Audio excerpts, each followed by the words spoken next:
আমি আগেও বলেছিলাম একবার যে নির্বাচন এবছরের মধ্যে হওয়া সম্ভব। আমি বলেছিলাম নির্বাচন এবছরের মধ্যে হওয়া উচিত। আমি এই কথাও বলেছিলাম নির্বাচন এবছরের মধ্যে না দিলে বড় ধরনের একটা রাজনৈতিক সংকট তৈরি হতে পারে।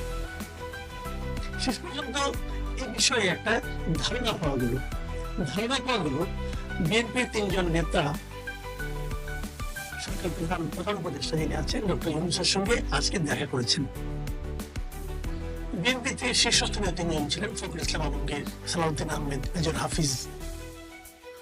সরকারের পক্ষে ছিলেন প্রধান উপদেষ্টা নিজে, ডক্টর আসিফ নজরুল, আদিলুর রহমান খান যিনি আছেন, সুন্দর সাহেব এবং সালাউদ্দিন আহমেদ। ভালো সৌহার্দ্যপূর্ণ পরিবেশে মিটিং হয়েছে। বৈঠক থেকে বের হয়ে মির্জা ফখরুল ইসলাম আলমগীর যে কথাটা বললেন সেটা হলো যে প্রধান উপদেষ্টা তাদেরকে বলেছেন যে ডিসেম্বরের মধ্যে নির্বাচন অনুষ্ঠানের জন্য তারা কাজ করছেন। এটা প্রধান উপদেষ্টা বিএনপি নেতাদেরকে বলেছেন এবং তিনি তারপরে আরো বলেছেন, প্রধান উপদেষ্টা নয় মির্জা ফখরুল ইসলাম আলমগীর সাংবাদিকদেরকে বলেছেন যে আমরা আশা করছি অতি দ্রুত সরকার নির্বাচনে একটা রোড ম্যাপ ঘোষণা করবেন এবং জনগণের প্রত্যাশা অনুযায়ী নির্বাচনের ব্যবস্থা করবেন।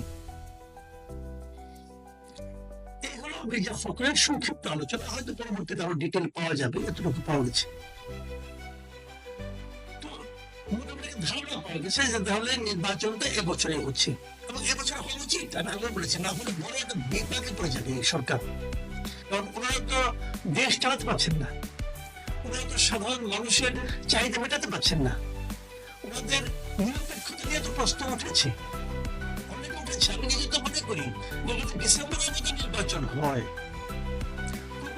এই সরকার সেই নির্বাচন পরিচালনা করার মতো নিরপেক্ষতা ধরে রাখতে পারবেন? এর মধ্যে পেরেছেন? এ নিয়ে কিন্তু আমি প্রশ্ন তুলেছি ভাই।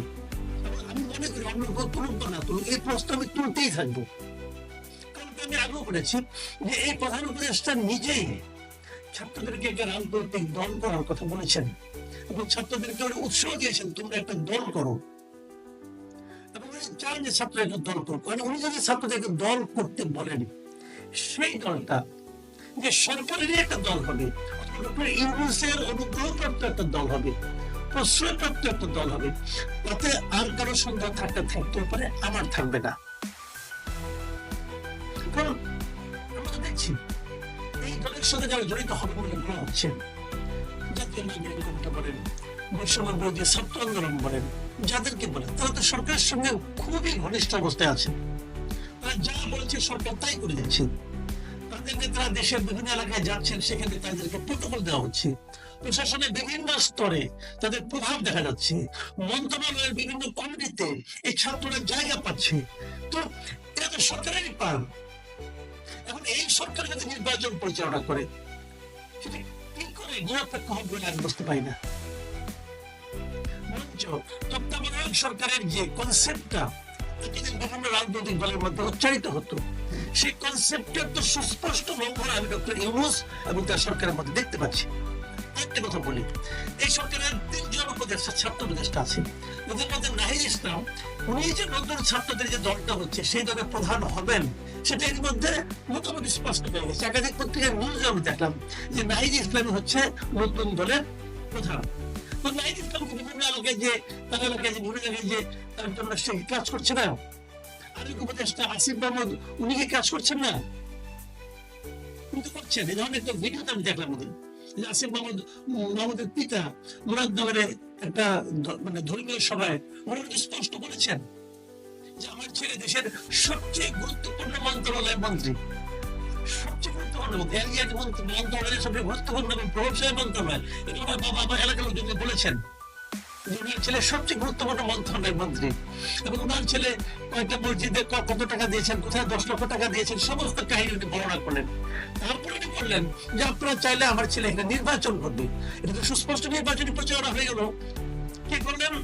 রাষ্ট্র ক্ষমতায় থেকে, সরকারের থেকে একজন উপদেষ্টা।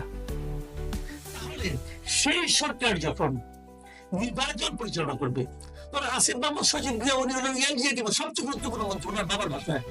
সেই মন্ত্রণালয়ের যারা কর্মচারী যারা এখানে আছে, প্রশাসন আছে, তারা কি ওনার প্রতি এক ধরনের পক্ষপাত দেখাবেন না? দেখাবেন তো। তাহলে কিভাবে হবে একটা নিরপেক্ষ নির্বাচন? কিভাবে সম্ভব? নির্বাচন সময় এই সরকার থাকবে কিনা আমি জানি না, মানে কি করবে এই সরকারের মধ্যে সর্বদল হতে পারে। ওনারা বলতে পারেন যেহেতু আমাদের যে প্রশ্ন উঠেছে ঠিক আছে আমরা থাকবো না, অথবা আমাদের মধ্যে অনেকে থাকবে না, হয়তো এর মধ্যে আবার চেঞ্জও হতে পারে, রিসাফলও হতে পারে, মানে উপদেষ্টাদের, সেটা আমার মনে করে হওয়া উচিত। এবং যদি ছাত্র যেদিন দল করবে বাকি দুইজন ইলেকশনে আগে আগে পদত্যাগ করবে, এটা হয় না, সবগুলো এখনই পদত্যাগ করা উচিত আমি মনে করি। তখন হয়তো কিছুটা মুখ রক্ষা হলে হতেও পারে, নতুন আমি কোনো পদ দেখি না। আবার বলবো যে ডিসেম্বরে নির্বাচন হওয়াটার সিদ্ধান্ত যেটা সরকার নিয়েছে, যদি নিয়ে থাকে, নিশ্চয়ই ভুল বলবেন না, যদি নিয়ে থাকে তাহলে আমি মনে করি সরকারের জন্য এটা একটা শুভ বুদ্ধির পরিচয় দিয়েছেন। আরেকটু আগে হলে ভালো হতো, আমার বিবেচনা অক্টোবরে হওয়া উচিত ছিল, অক্টোবর হলে সবচেয়ে সব দিক দিয়ে ভালো হতো। যাতে আপনি ডিসেম্বর পর্যন্ত তিনি নিয়ে গেছেন, যদি সেখানে হয় সেটা আমি মনে করি অতি উত্তম হবে। এবং আমি এর সঙ্গে এটাও মনে করি রাজনৈতিক দলগুলোর উচিত সেই নির্বাচনে তারা কিভাবে অংশ নেবেন, জনগণের কাছে কি প্রতিশ্রুতি দিবেন, সেগুলো খোলামেলা ভাবে বলা। এবং এর মধ্যে কিন্তু আরো একটা বড় কাজ হয়ে গেছে, সেগুলো সংস্কার কাজ। সরকারের অলরেডি এর মধ্যে 6টা সংস্কার কমিশন তাদের পূর্ণাঙ্গ রিপোর্ট দিয়েছে, সেগুলো পাবলিক ডোমেইনে প্রকাশ করা হয়েছে। এটা আমি খুবই পজিটিভলি নিয়েছি এবং আমি মনে করি সরকার একটা ভালো কাজ করেছে। সাধারণ মানুষ যারা তারা ইচ্ছা করে সেখানে যে দেখতে পারে, ডাউনলোড করে নিতে পারে, ওপেন আছে একদম, আমি নিজেও ডাউনলোড করে নিয়েছি, আমি পড়ছি। আমি ইনশাল্লাহ যদি সময় পাই এরপর আমি প্রত্যেকটা সংস্কার কমিশনের রিপোর্টে আলোচনা করার চেষ্টা করবো, সেটা তো হচ্ছে। এবং এগুলো নিয়ে পলিটিক্যাল লিডারদের সঙ্গে বলবেন, পলিটিক্যাল লিডাররা কিভাবে রিয়েক্ট করেন, তারা কি কি প্রস্তাব দেন, সেই প্রস্তাবের বিরোধটা কোন পর্যন্ত যায় সেটাও দেখার ব্যাপার আছে। এইগুলো করে তারা নির্বাচনটা করবেন। নির্বাচন কমিশনকে দেখলাম তারা বেশ ইতিবাচক অবস্থানে আছেন, সেই হিসাবে একটা নির্বাচন হতে যাচ্ছে। এটা আমাদের জন্য একটা, আমি মনে করি, সুখবর। আমরা একটা গণতান্ত্রিক রাষ্ট্র পেতে যাচ্ছি। অনেকে আশঙ্কা করেছেন যে নির্বাচন হলে একটা গণতান্ত্রিক রাষ্ট্র হলে সব ঠিক হয়ে যাবে, না, ঠিক হবে না। আমি মনে করি নতুন যারা ক্ষমতায় আসবেন তারা কিন্তু এই যে সদ্য যে পতিত যে স্বৈরাচার কি করলে কি হয় এই শিক্ষাটা তারা সেখান থেকে নেবেন। যদিও আমরা অতীতের ইতিহাস দেখেছি যে ইতিহাস থেকে একটু কখনো শিক্ষা নেয় না, তারপর আমরা আশা করব তারা নেবেন যারা এই ক্ষমতায় আসেন। দর্শক, আমরা একটা শান্তিপূর্ণ, অবাধ, সুষ্ঠু নির্বাচন চাই এবং সেই নির্বাচন এই বছরে হতে যাচ্ছে বলে যে তথ্য আমরা পেলাম সেটা আমাদেরকে আশাবাদী করে তুললো।